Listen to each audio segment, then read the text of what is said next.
If you want something that's concrete and proven to work, Forex hedging is the way to go. Everyone obsesses over using stop losses, which is not the only way to make money trading in the markets. This video is going to be another clear one that shows you how to do this in a full process, going from the beginning to the end. At the end of this video, we'll look at the results, look at the win rate, the profits overall, and of course the attached drawdown. Let's jump into it now.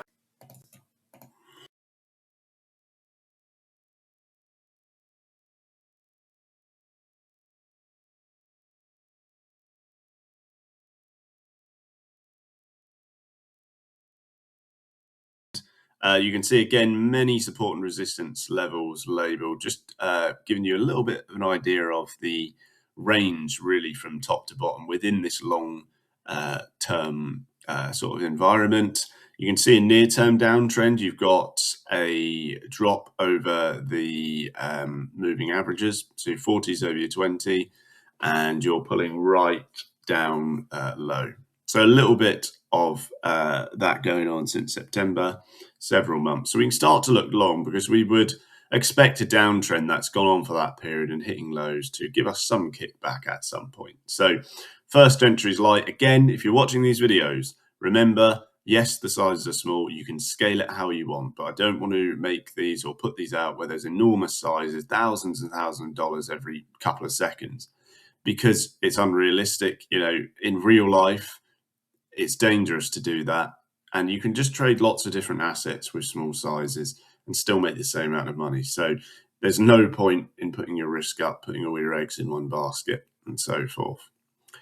So this downtrend has pushed a considerable way. You can see we've gone about 1,300 pips off the peak now, or more, maybe 1,400 pips. So we're really, really looking long on this. A lot of people or traders who typically are, you know, more new would say, oh, it's a downtrend. You really need to be shorting. You can't be buying. And that's totally bogus. You know, that's absolutely untrue. The only way you're going to get a decent mean reversion over time on higher time frames, particularly, is if you're buying after those moves. And every pro knows that. Hedge funds, all institutional traders know that is the case. And typically that's why they make the most money. So coming through again, we've got a little bit of drawdown here. We did take a minor hedge at 0.05 just to protect ourselves a little bit. But now this downtrend has really, you know, it's pushing on to that sort of 2,000 pip point. So certainly we would expect kickback. Now we have got some decent gains there, still overall up. So we can just add a light hedge just in case the downtrend does continue.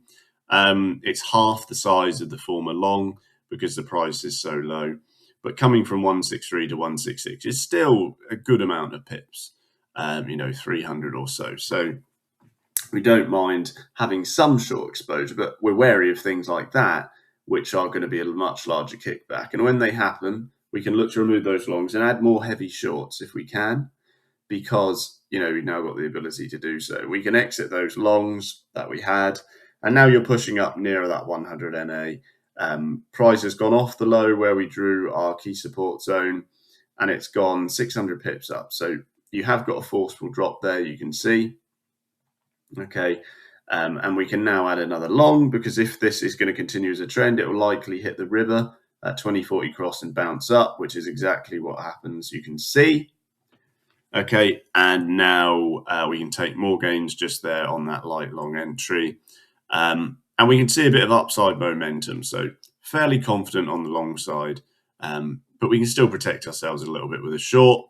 That's a very nice pullback, so we can get another long in there.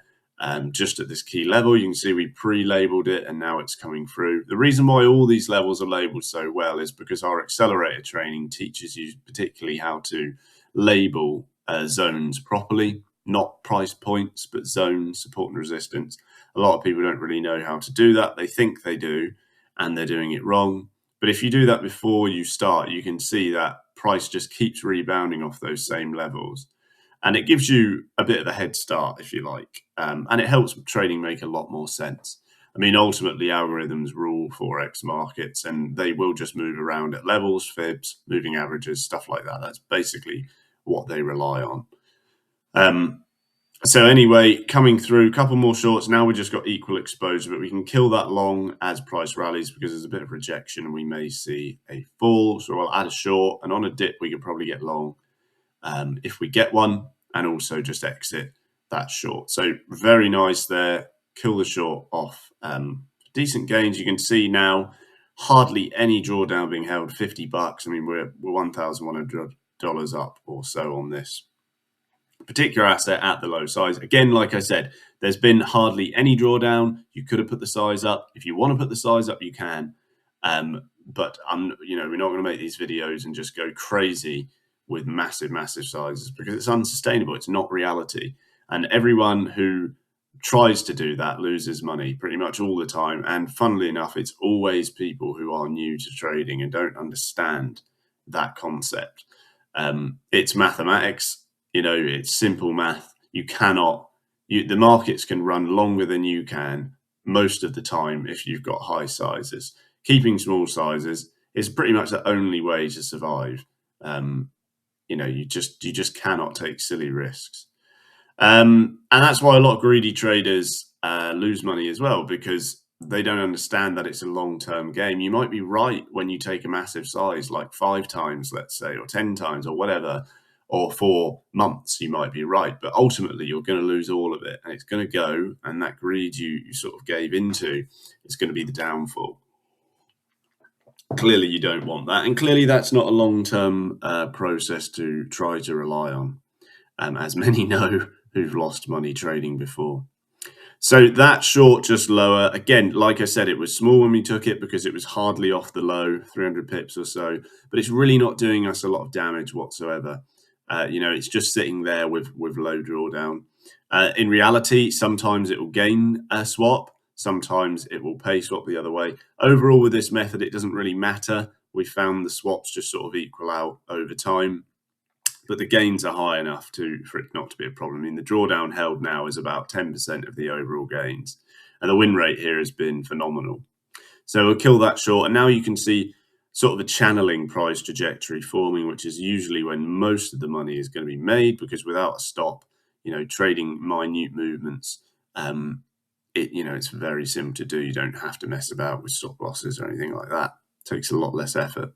So kill that off. And we probably squeeze a short. I mean, we should have probably had it, at that key zone just above, but nonetheless, we'll short now. And if we keep rallying away, we're going to look to buy dips, and sort of try and protect ourselves early on, because there's a good push up. Now we've come back down. We can take that off, no problem. Okay, nice and simple. And we're really just in a comfortable zone here. I mean, we've got the drawdown buffer with the gains we've taken. So if anything really goes wrong, it's not going to matter. And we're fully protected. We've got our long taken at a key level. Again, you can see across the board how it's flat there. We can take that short off just in case price did bounce there. Ultimately, it didn't. But nonetheless, we can just see where we end up. Now we might travel lower to that key support zone at the bottom. Okay, so let's just see what happens here, because if we can extinguish our longs and just exit everything, that'd be quite ideal, because the gains now are decent, 2%, hardly any drawdown at any time. So yes, only 2%, but basically no drawdown. I would take that. You could have had a higher size, you could have diversified more, but 95 almost % win rate. There was a massive drift at the start as well. If you want to learn how to do this, remember, if you want those stats, go underneath.